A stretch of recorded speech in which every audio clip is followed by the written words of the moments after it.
want to make, and that is nobody who has lied more to Congress than Donald Trump. And that's why I tore up his speech, because it was a manifesto of lies. Come. Thank you. God bless you. And God bless America. Thank you very much.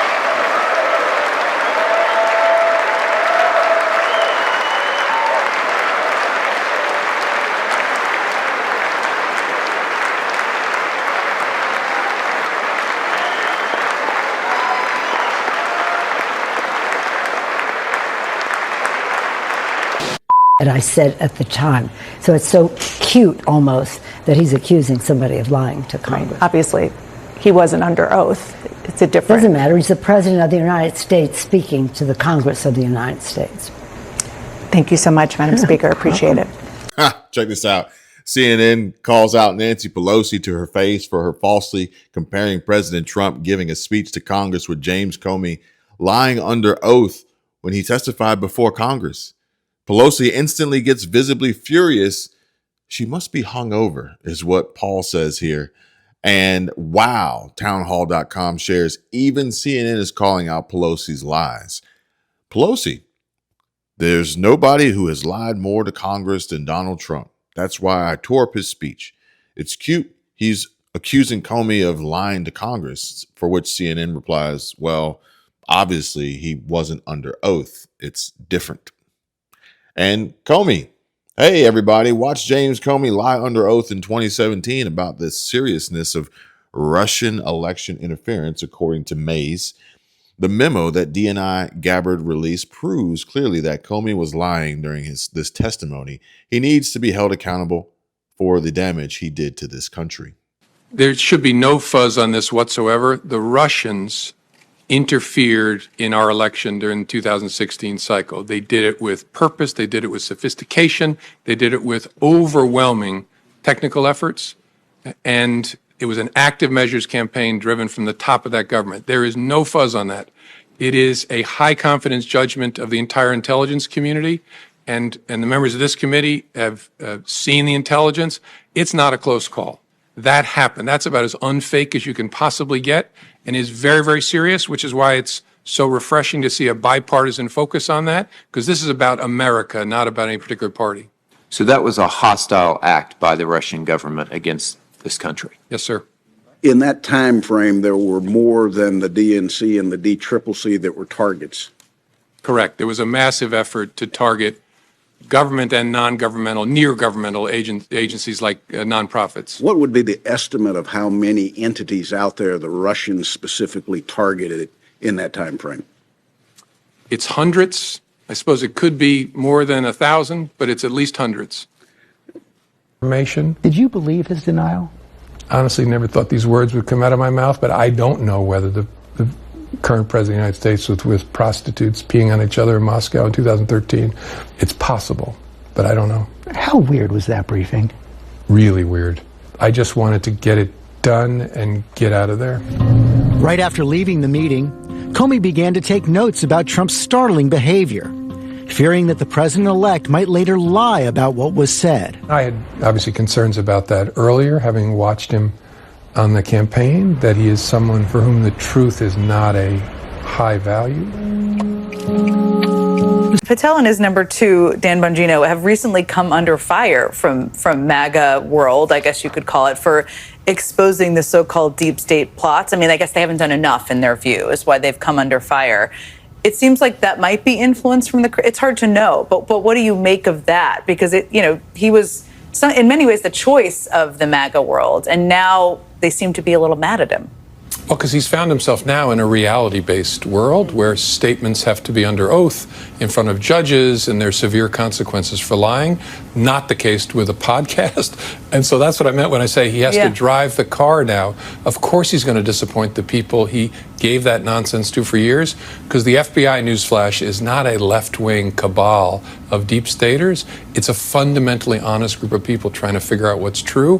He now sees that. He has to say that. And the people who follow him are going to find that very disappointing. If an FBI director lies to Congress about what he did to Trump, what else has he done? What else has he done to a lot of people? And what else has he covered up? When an FBI director lies to Congress, he lies to us. You'd think Democrats would care, but they don't. Democrats don't mind being lied to, and they don't care if it's the FBI director or anyone. If you want to start prosecuting anybody that's ever lied to Congress, I mean, you would have literally almost nothing else that you could go after, because people lied in front of us all the time, even people under oath. A former member of Congress just said everyone lies to Congress under oath. And he says it's no big deal. And he doesn't want anything done about it. It's like one of the most rotten things you'll ever hear in Washington. And you hear a lot of rotten stuff. Chairman Grassley asked you point blank, quote, have you ever been an anonymous source in news reports about matters relating to the Trump investigation or the Clinton investigation? You responded under oath, quote, never.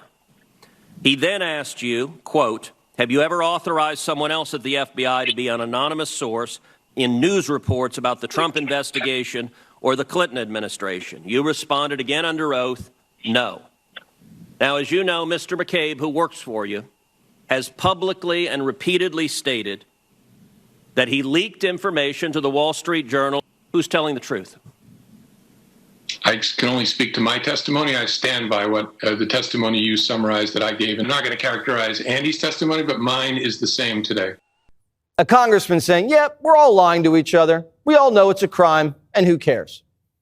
He's saying, you're going to have to lock up everyone. Okay, let's start with James Comey then. Might as well start somewhere. The old saying, what comes around goes around. I think it's time for Republican colleagues to say enough is enough, and we are going to push them and do it hard. These people have the nerve to threaten us. What goes around comes around. We didn't start this. You did. It's coming around, and it's going to come around so hard. Hopefully, it'll be the end of it. And if it's not, we'll just blanket pardon everyone like Biden as Trump goes out the door. I bet James Comey wishes he had one of those. They didn't think Trump was going to punch back. And this is only the beginning. I think there'll be others. I mean, they're corrupt. These were corrupt, radical left Democrats. Because Comey essentially he's worse than a Democrat. They weaponized the Justice Department like nobody in history. What they've done is terrible. And so I hope there are others, because you can't let this happen to a country. When your opponent declares war, you don't surrender. You don't roll over. You fight back, and fight back to win. Win so convincingly there's never another war. If Trump doesn't fight back, the Democrats are just going to keep putting more and more of our people in prison. And that's why their people want this to stop before it starts. Wouldn't it have come up that he wasn't going to turn himself into the FBI? He actually wasn't going to be arrested. He was just going to be arraigned. Wouldn't that have come up and somebody go, well, hang on, how is that happening? We definitely want him arrested, because he's got to be all the paperwork and processing and fingerprinting and mugshots that the FBI do. It's not going to be done here. President Trump's first campaign by using 2 undercover agents in a so-called honeypot operation? Incredible. Todd Pyro joins us with details. Todd. This is big. Under the leadership of new FBI Director Kash Patel and Deputy Director Dan Bongino, the Bureau has reportedly launched an investigation into the agency's plan to infiltrate President Trump's first campaign using 2 female undercover agents. The Washington Times reporting that the program was launched in 2015 by then FBI Director James Comey. The honeypot scheme was actually kept off the books, and according to a whistleblower, Comey's investigation was separate from Crossfire Hurricane. You, of course, know that as the FBI's operation that looked into allegations Trump's campaign colluded with Russia. A whistleblower disclosure says, quote, the case had no predicated foundation, so Comey personally directed the investigation without creating an official case file in Sentinel or any other FBI system.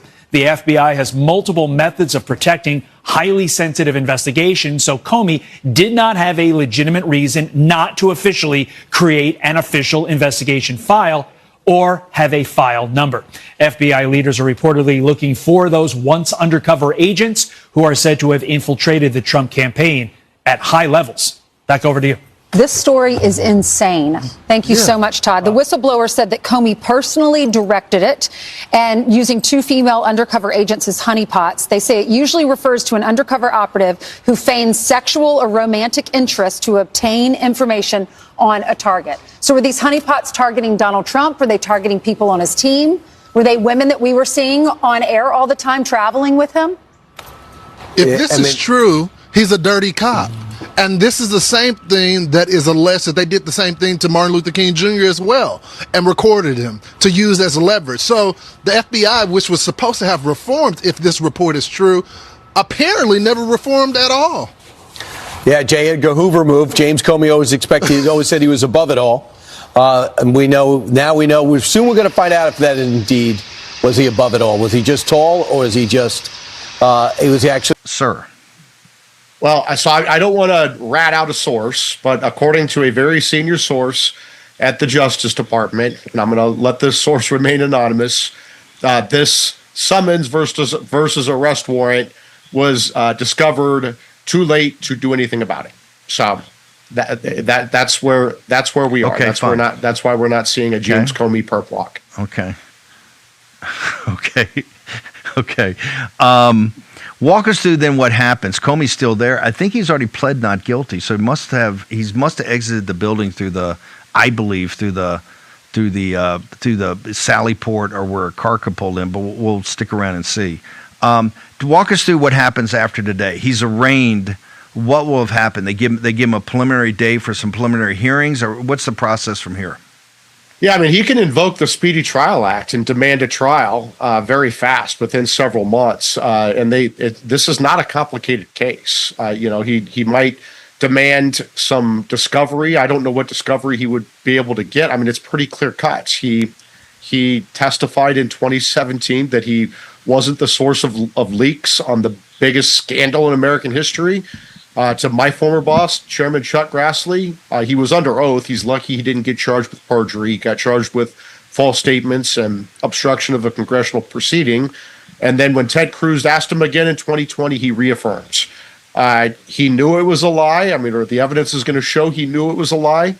I think this is a slam dunk case. And if it were in a district where you actually had fair jurors, this would be a no-brainer. But I would not be surprised here in the Eastern District of Virginia if it's a hung jury or if James Comey walks. I mean, he shouldn't. It should be a slam dunk case. But we shall see. If you're turning 65 soon, or maybe you're already there, what's the one thing that keeps you up at night about Medicare? It's not just picking a plan. It's wading through a maze of options that could leave you paying hundreds more a year for coverage you don't even need.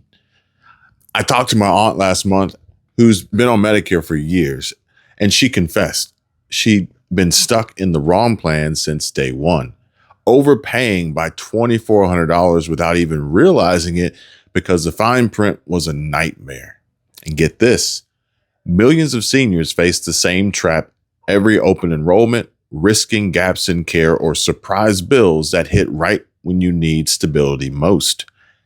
That's why discovering Chapter last year was a total game changer for her, and honestly, for anyone navigating this, because Chapter is a free advisory service that cuts through the confusion, helping seniors find the right Medicare plan tailored to their needs, their meds, their doctors, and budget. No sales pressure, just high quality, trusted guidance. They're trusted by thousands with advisors who've helped folks save an average of $1,100 a year on premiums alone.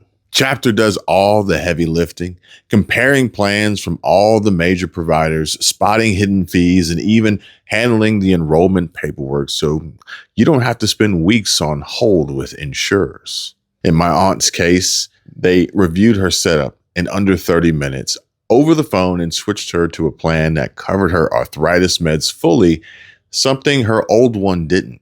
And what would have taken her days of research on her own, done, and simply and easily. And it's not just a one and done either. They check in yearly to keep things optimized as your needs change. If you're a senior feeling overwhelmed by Medicare or know someone who is, Just give Chapter a quick call at 270-467-2426. That number again is 270-467-2426. They'll sort it out for you for free and no strings attached. All right, let's jump right back into this video. The President of the United States and Congress has refused to provide support to those that have been victimized by this arsonist and this devastation. $39 billion for months and months and months. And the President of the United States has said nothing. Speaker of the House said he's not interested in helping the American people that were devastated, lives torn asunder here in Los Angeles. I mean, where is the accountability in that respect? Where's the spirit that defines the best of this country? To be here for fellow Americans in the time of recovery, uncertainty. It's been months, not a peep from the President of the United States, not a word from Speaker Johnson. They haven't done a damn thing for the thousands of people who lost their homes and whose lives were devastated from this disaster. Not a word from the President of the United States. Ladies and gentlemen, let's talk about the rotten core of the California Democrat machine, a tangled web of elite insiders who preach unity and compassion from their ivory towers while crushing anyone who dares get in their way. At the top sits Gavin Newsom, the slick governor presiding over a state crumbling under homelessness, sky-high taxes, and crime waves he won't confront, all while jetting off to wine country fundraisers. Flanking him is Nancy Pelosi, the iron-fisted puppet master who built her empire on San Francisco's streets but turned a blind eye to the fentanyl crisis killing our kids, all to protect her donor class. And don't forget Adam Schiff, the perpetually somber senator whose endless Russia hoaxes and January 6th theater kept America divided for years, even as California's wildfires raged unchecked, crime out of control, and families flee the Golden State in droves. And don't get me started on President Trump not providing any federal funding to Gavin Newsom, heading up leading California because he knows for a fact what will happen to that money. You guys know too, don't you? I don't need to tell you what you already know, so feel free, share in the comments. Now, these aren't just leaders. They're a syndicate bound by backroom deals, family ties, and a shared disdain for accountability. Pelosi mentored Schiff. Newsom's been her loyal foot soldier, and together they've turned California into a one-party fiefdom where hypocrisy isn't a bug, it's the feature. They lecture us about protecting democracy and fighting for the little guy, yet when it comes to their own, it's all rage and cover-ups, berating staffers behind closed doors, dodging tough questions on camera, and engineering gerrymanders to cling to power while real communities burn. Literally, not figuratively. That's the toxic swamp Katie Porter swam right out of. And now, in these explosive leaked clips setting the internet ablaze, she's drowning in it. And you guys have already seen how she explodes on a reporter just for asking how she'd win over Trump voters, snarling that she doesn't need their support, and then threatens to storm off like a toddler denied a toy. And that's before the real kicker, folks, footage of her unleashing a profane tirade on her own staffer, and she hurls profanity, swearing, cursing at her staffers. Get out of my f***ing shot, all while posing as the Biden admin's polished advocate for clean energy and working families. This is the fighter they want as your next governor?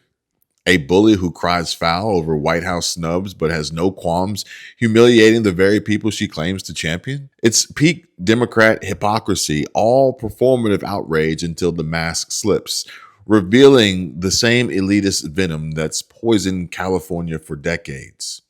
A peek behind the curtain, if you will. But here's the antidote. Straight, no chaser, delivered with the clarity only truth can bring. Next, and I've got another clip I want to show you, and it is Kristi Noem seated right beside President Donald J. Trump and surrounded by an administration that's actually delivering results. Border security, economic boom, America first grit, lays it all out in plain English, no spin, no excuses, just unfiltered facts on how real leadership looks when it's not shackled by the Pelosi, Newsom, Schiff, Porter circus and Harris Biden circus. And if you've got a working brain, you won't miss a word, because this is the contrast California desperately needs, and they need to drain that swamp for good. President Biden has said that inflation is the number one priority for the Biden White House to try to get under control right now. As you're out there in California talking to constituents during this re-election year for Congress, how does inflation compare to this newly important, in the sense of the Supreme Court decision pending, abortion issue? How do those two issues compare? Well, I don't think they compare. I think they actually reinforce each other. So the fact that things like inflation can happen and it can become more expensive to feed your kids and to fuel your car is exactly why people need to be able to be in charge of how many mouths they're going to have to feed. So I think the fact that we're seeing this jump in expenses, that we're seeing people having to pay more in the grocery store, pay more at the pump, pay more for housing, is a reason that people are saying, I need to be able to make my own decisions about when and if to start a family. So I don't think we're going to see them. I don't think it's like about comparing them or contrasting them.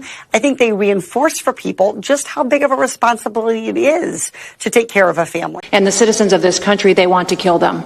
Their agenda is to destroy the American people and our way of life. And this president is standing in their way. He is stopping them from bringing their death and their destruction to the individual citizens in this country that just want to raise their kids and their grandkids in peace and in safety.